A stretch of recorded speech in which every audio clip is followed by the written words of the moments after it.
दोस्तों, मैं आरिफ खान एक बार फिर क्राइम एक्सप्रेस न्यूज़ रूम से आपके सामने नए मुद्दों और ताज़ा खबरों के साथ।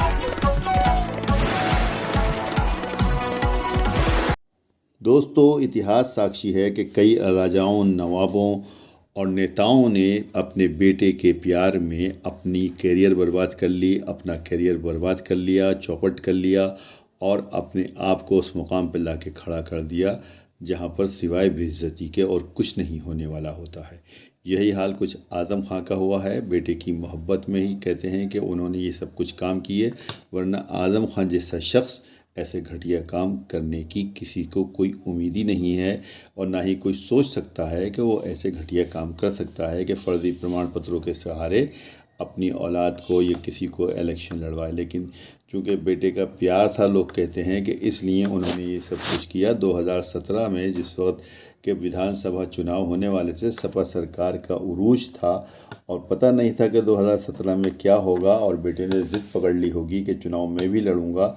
तो कहते ये हैं कि उस वक्त के जो है एक प्रमाण पत्र फर्जी बनवाया गया, क्योंकि उनके 2 प्रमाण पत्र जैसे कि अदालत में पेश किए गए ये जो हैं सबके सामने, उसमें एक 1993 का है जो रामपुर का है और वो बिल्कुल कहते हैं ओरिजिनल है और तमाम उनके डॉक्यूमेंट से मैच भी खाता है। जबकि दूसरा प्रमाण पत्र जो है वो लखनऊ से बनाया गया है जो कहीं से कहीं तक भी मैच नहीं खाता है। अब 93 वाले से तो 2017 में अब्दुल्ला आज़म चुनाव लड़ नहीं सकते थे, इसलिए 90 वाले का इस्तेमाल किया गया और चुनाव वो जीते भी और चुनाव बहुत शानदार तरीके से जीते। लेकिन कुदरत को कुछ और मंजूर था, सरकार आई नहीं। सरकार तो भाजपा की आ गई और भाजपा की सरकार आते ही आज़म की उल्टी गिनती शुरू हो गई।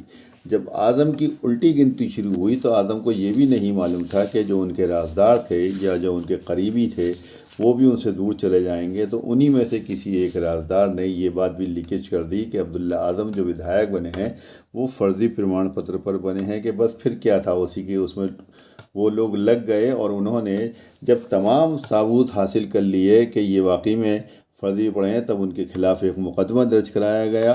2019 में ये मुकदमा आकाश सक्सेना ने दर्ज कराया था थानेगंज में और उसके बाद में उसकी विवेचना चली और एक लंबी प्रक्रिया के बाद में आज 18 अक्टूबर को रामपुर MP MLA कोर्ट ने तीनों को 7-7 साल की सज़ा दे दी, जिसमें आज़म खां, उनकी पत्नी तंजीम फातिमा और अब्दुल्ला आज़म शामिल हैं। तीनों 7-7 साल के लिए जेल गए हैं और साथ साथ में उनके ऊपर जुर्माना भी लगाया गया है।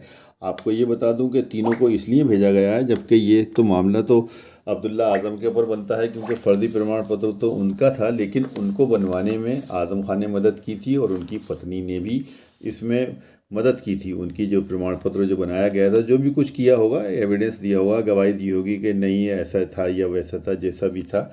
बहरहाल वो तीनों को जो है अदालत ने जो है एक्यूज बना करके उनको वहाँ पर जेल रवाना कर दिया है और तीनों जो है अब उत्तर प्रदेश जेल के अंदर फिर दोबारा से एक साथ इकट्ठे हैं। आप जानते हैं सब कि कुछ दिनों पहले भी तीनों को एक साथ में जेल हुई थी। तीनों रामपुर जेल में रहे थे, उसके बाद में सीतापुर जेल में भेज दिया गया था और कई महीने तलक वहाँ पर जेल में रहे थे। तंजीम फातिमा की ज़मानत पहले हुई थी, लेकिन आज़म खां 2.5 साल से भी ज़्यादा का समय काटने के बाद में वहाँ से बाहर आए थे। अब वो कब बाहर आएंगे ये तो समय ही बताएगा। लेकिन बहरहाल आज़म खां मायूस तो थे, लेकिन इतने हताश नहीं थे। उनका कहना ये था कि ये ठीक है, फ़ैसला है, लेकिन इंसाफ नहीं है। अब वो कौन से इंसाफ की बात करते हैं या किस प्रकार का इंसाफ उनको चाहिए ये तो वही जाने। लेकिन फ़िलहाल जो अदालत जो काम करती है वो उन तथ्यों के आधार पर ही काम करती है जो उसके सामने मौजूद होते हैं और अदालत को वो सबूत, वो गवाह, वो एविडेंस, वो तथ्य सब कुछ मिले जिसमें कि ये साबित हो गया कि इन्होंने 2 जन्म प्रमाण पत्र रखे। अब्दुल्ला आज़म के 2 जन्म प्रमाण पत्रों के ऊपर बहरहाल जो कुछ होना है वो तो बाद में पता चलेगा। लेकिन देखिए हमारी छोटी सी रिपोर्ट कि किस तरह से वो कोर्ट से निकले और जेल तक पहुँचे और उसके बीच में क्या क्या हुआ।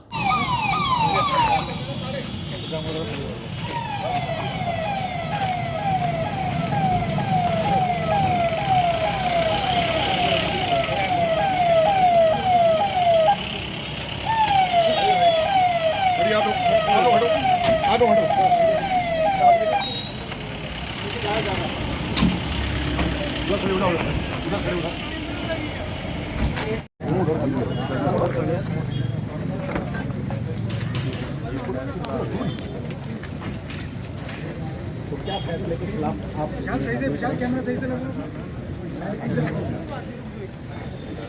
अरे यार अदनान भाई, तो क्या लगता है सजा पे आपको? शहर को मालूम था, आपके छोटे चैनल्स पर चलने लगा था क्या इससे ज़्यादा ये भी मालूम था कितनी सज़ा होनी चलती है मालूम, आपके चैनल पर चल भी रहा था। अब आपने जजमेंट देख लिया होगा, हमें आज पता मैम पनिशमेंट 7 साल का हुआ है और ये एक मामला जो हम लोगों का था महत्वपूर्ण मामलों में से एक था। तो तीनों को 7-7 साल की हुई? हाँ, सभी को 7-7 साल की सजा हुई है। जुर्माना सर? 467 में जुर्माना अलग अलग हुआ है। जैसे आपको ये मैं बता दूं, नोट करके लाया था, याद करना तो तत्क्षण मुश्किल था। 467 में 7 वर्ष का कारावास और 15,000 रुपया जुर्माना, 468 में 3 वर्ष का कारावास 10,000 जुर्माना, 471 में 2 वर्ष का कारावास 10,000 जुर्माना और 420 में 3 वर्ष का कारावास 10 वर्ष जुर्माना, 120 में 1 वर्ष का कारागार और 5 वर्ष जुर्माना है। अब इस मामले को पूरी अभियोजन संवर्ग की टीम ने जो पूरी मेहनत से शिद्दत के साथ इसको देखा है, किया है।